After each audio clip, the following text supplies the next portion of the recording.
Merchant of Venice workbook, Act 1, Scene 1, passage number 4 was left incomplete. So let us complete it. Question number 5. We were in the last question. Second part of the question. Why does Salarino leave them? Salarino, what's the answer? Salarino left them because Antonio's friends had come to give him company. Now come to the next extract. Extract number 5.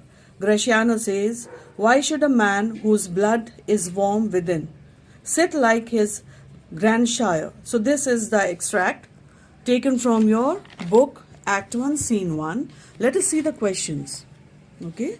Questions are, so what I was reading means you have to go through the complete extract, find from where the extract is taken, and then it will help you in doing the question answers. So the questions are, question number 1, why is a young man compared to his grandsire cut in alabaster?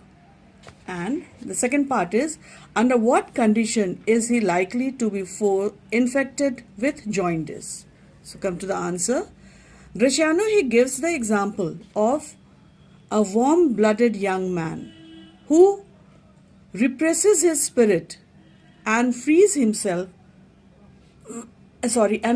himself to live a lifeless life, just as the statue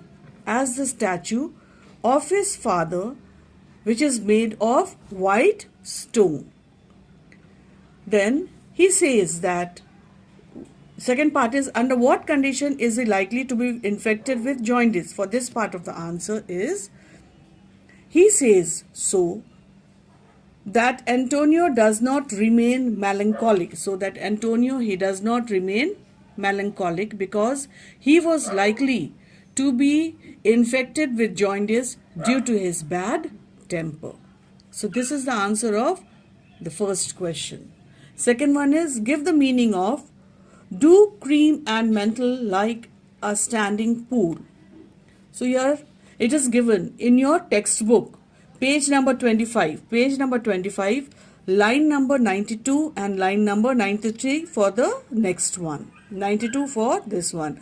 In the notes you are going to find.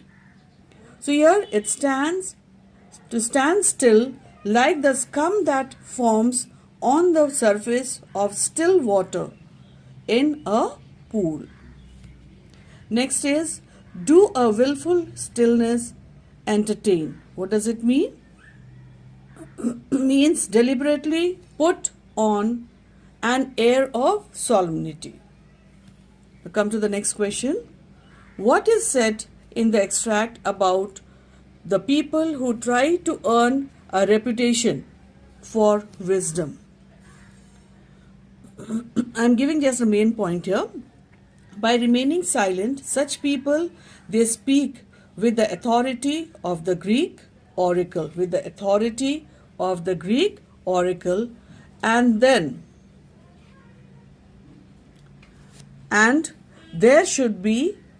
want that there should be complete silence the time when they speak.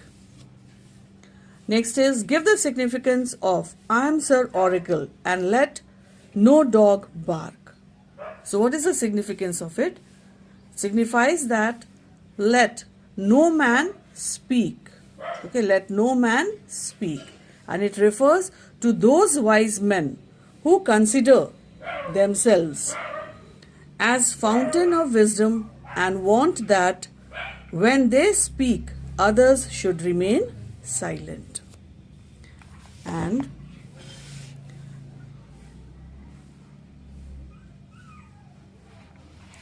come to the next question. What advice does Graciano give to Antonio at the end of his speech? What does Bassanio say about Graciano's speech a little later in the scene? So here this is question number 5, the last question of passage 5. So here, what advice does Graciano give to Antonio? Graciano advises Antonio not to be one of those who try to gain reputation for wisdom for wisdom by being silent.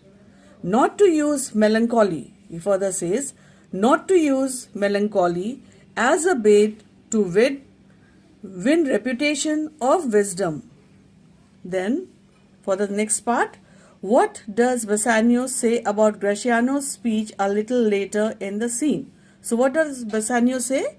Bassanio says that Gratiano speaks a lot of nonsense, more than any man in all Venice. Like 2 grains of wheat hidden in 2 bushels, hidden in 2 bushels of chaff. Hidden in 2 bushels of chaff. Now come to the next extract. Number 6, Bassanio says, I urge this childhood proof because what follows, this is taken from the place where Bassanio and Antonio are left alone. And Bassanio, he is trying to tell Antonio that he is in need of money and how he is going to repay his money. See the first question. Where are Bassanio and Antonio?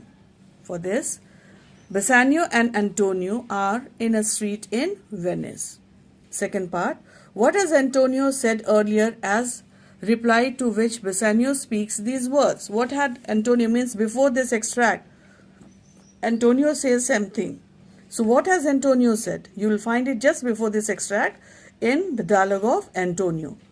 Antonio had asked Bassanio to tell him about his plan. Antonio had asked Bassanio to tell him about his plan. And he further said that if his plan was as honorable as he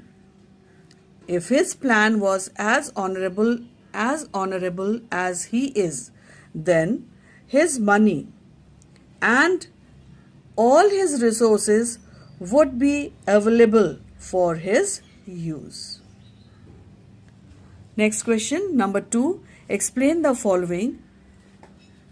Or bring your later hazard back again and thankfully rest debtor for the first. So here, Bassanio, he says that Bassanio, he says that he could repay the second debt and remain a thankful debtor for the first one. Next is question number 3. Which experience of his school days does Antonio relate to justify his plan for repaying the loan? So which experience of his school days does Bassanio relate? Bassanio, he says that in his school days, when he lost an arrow, he would shoot a second arrow in the same direction. And by risking the second arrow, he often found the first one. Next one. How does Bassanio propose to pay back his previous loan as well as his present loan? So here, Bassanio, how does he propose? He proposes to pay back his previous loan as well as the present loan by carefully managing the expenditure. Of the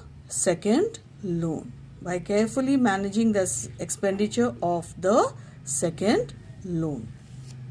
Last question of this extract. What confession has Bassanio made to Antonio earlier about his financial position? So what confession has Bassanio made to Antonio when they were left alone, and immediately when he had asked whom he had met and then all those things, then Bassanio, that portion you will find, Bassanio had confessed. Okay, so here Bassanio, he confesses to Antonio that he had wasted his fortunes by living a grander lifestyle. Okay, by that means by living a very high lifestyle, by living a very luxurious lifestyle than his meager income allowed him. Therefore, he incurred heavy debts because of his expenses. Okay, because of his extravagance. Because of his extravagance.